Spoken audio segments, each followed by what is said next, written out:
like when we did our cube shuffle, we learned the steps first and then we added in the music, right? It would have been kind of hard if I just played the music and we tried to do it all at the same time. So it's just the same thing when you're learning a jump rope, you want to learn the steps first and then you add in the ropes. When I was learning how to do all of these tricks that we're learning, I first learned the steps before I even picked up my ropes. The first thing I did was just practice my steps on the skip. 1, 2, 1, 2, 1, 2, 1, 2, 1, 2, 1, 2. Then I did straddles out together, which is the same pattern we did where?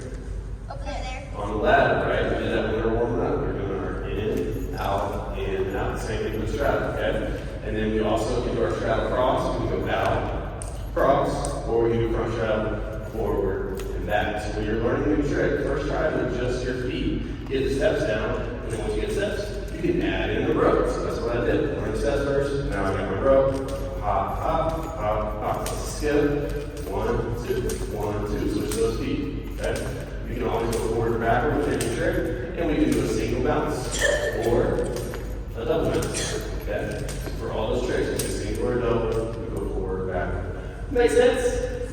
Alright, let's give you about a couple minutes to try those out, and then we'll do the rest of those tricks on that intermediate wall. Let's try it out.